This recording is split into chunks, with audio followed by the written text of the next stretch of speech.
On ne peut pas, il n'y a pas de proportionnel. Mais quand j'ai été avec eux, et qu'ils m'ont dit, bon, écoute Ben, comme on t'a pas pris, parce qu'évidemment, c'est les gens des partis qui choisissent leurs candidats. Moi, on m'a pas pris, c'est normal, parce que je suis ingérable, je suis incontrôlable pour eux. Il faut pouvoir contrôler les gens. Quand on les propose quelque part, il faut les contrôler. Même si nous savons pourquoi nous savons, etc. Parce que leur niveau de confiance, leur susceptibilité politique n'accepte pas la contradiction, n'accepte pas les échanges, le débat. Donc, ils m'ont dit, tu vas être notre directeur de campagne. Mais si là, directeur de campagne sur la base d'un cadre, d'une discussion qui consiste à dire qu'on va avoir des députés de la coalition. Cette coalition a cessé d'exister le 1er août. Ah oui? Le 1er août. Le 1er août, chacun est parti dans son coin. Alioune Sall nous a montré ce qu'il avait montré au début, à savoir qu'il ne voulait pas travailler avec nous, c'était son parti qui primait. Les deux autres avaient accepté de jouer le jeu jusqu'au 31 juillet. Le lendemain, l'un a rejoint son parti, l'autre a rejoint, et ils étaient dans leur sargal, leur barbecue à la con, là, en oubliant leur machin.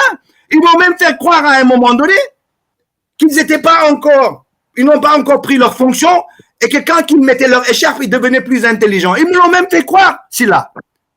J'ai même cru à ça, que quand tu mets l'écharpe, tu deviens plus intelligent. Et que donc, je devais attendre qu'il mette l'écharpe. Est-ce que tu peux confirmer ce qui se susurre? Parce que certains disent que nos députés ont décidé de ne pas travailler à temps plein. Mais oui, le bruit qui court, c'est pour ça que je dis il faut taper dedans tout de suite.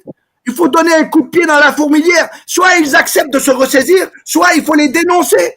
Quand tu as un député, si tant soit mieux, tant soit peu, ils ont compris.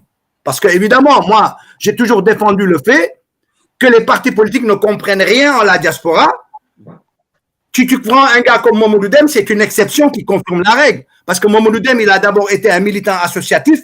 Il a travaillé sur ces questions-là de Saline Nongwa, maintenant avec moi et avec tout le monde. Maintenant, il a créé un parti. Ça n'exclut pas qu'il a une démarche là-dedans, un vécu, une connaissance. Ça, je le lui reconnais, il n'y a aucun souci. Mais les responsables de partis, les partis politiques, se sont jamais occupés des questions de la diaspora. Ça, je crois qu'on l'a en commun, en discussion, en échange avec Mamadou Dem et tous les gens. Mais quand ils viennent, on leur explique c'est quoi le fondement de la diaspora, quels sont les enjeux.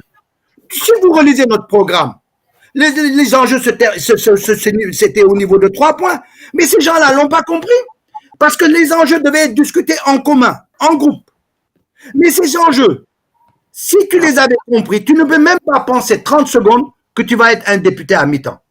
Venir me sortir maintenant le fait que, oui, les 1 300 000, etc., plus les 200 000, machin, disons 1 800 €, les 1 800 € que tu me donnes pas ne peuvent pas me gérer parce que moi, je gagnais 3 000, 4 000, 5 000. Il y en a même qui m'ont dit qu'ils gagnaient 10 000 € et que l'OL, c'est trop petit par rapport à ce qu'ils gagnaient. Mais nom de Dieu, moi, je ne le pose pas en termes de salaire. Je le pose en termes de ce que tu dois faire continuellement. Si tu gardes ton boulot et tu vas au niveau des séances au Sénégal et tu reviens et qu'une fois que tu as fait ton marché le samedi matin avec ta femme, ta famille et que tu as emmené ton enfant faire du sport le samedi et que tu nous consacres le samedi à partir de 16h jusqu'au dimanche à 18h, mais tu te fous de la gueule du monde. C'est pas ça être député. Donc, c'est pour ça que je dis, ce n'est même pas une question de salaire. C'est une question de comprendre quelle est ta tâche, ce qui t'attend. La meilleure des preuves, quand vous, si là, vous avez été là-bas au pays, leur transmettre le micro, ils te connaissent, ils connaissent Khali, ils connaissent tous ces gens-là, Mort et tout ça. Quand vous leur tendez le micro, il y a la confiance, ils vous connaissent. Mais ils ne sont même pas capables de parler de la diaspora. Ils parlent de la dureté de la vie au Sénégal, les jeunes qu'il faut donner du travail, patati patata. Ils parlent de leur parti, mais ils ont oublié le fondement. Et c'est ce qui justifie quelque part leur ignorance, leur incapacité à comprendre leur charge. C'est ce qui justifie qu'ils pensent pouvoir le faire à mi-temps.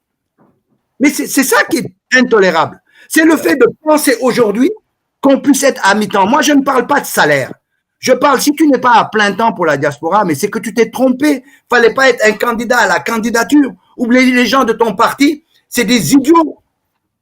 C'est des demeurés que de vouloir te prendre, vu la charge de travail qui existe. Bon. Être un député Godillot, c'est quoi un député Godillot? Mais c'est quoi un député Godillot? Sinon, celui qui est lié à son parti, qui travaille qu'avec son parti, eux tous, ils travaillent leur parti. Ils sont partis ici, ils ne se sont jamais réunis. Ils n'ont jamais discuté entre eux ici. Je me suis battu pour qu'il y ait une réunion, une rencontre. La première tâche que j'ai faite, moi, c'est de relier nos députés à des cadres collectifs. Le collectif des citoyens de la diaspora, des Sénégalais de la diaspora, qui est présent partout dans le monde. Ça vaut ce que ça vaut, qu'on est d'accord ou pas. Ma première chose a été de dire, je vais me battre pour que dans ces cadres-là, on vous ouvre un panel pour que vous puissiez discuter avec cette direction, avec ces différentes structures, pour que vous puissiez échanger avec la diaspora. Il faut prendre pied avec la diaspora. Il faut prendre langue avec la diaspora. Mais on les a mis dedans. On a fait une réunion Zoom. Tout le monde n'était pas venu. Il y a des gens qui sont dans leur parti, eux, ça ne les intéresse pas. Et ceux qui sont venus à ce jour, ils n'ont rien mis dedans. Ils n'ont même pas envoyé la photo avec leur écharpe pour leur dire maintenant, ça y est, on est là, on peut vous parler. Rien du tout. Bon,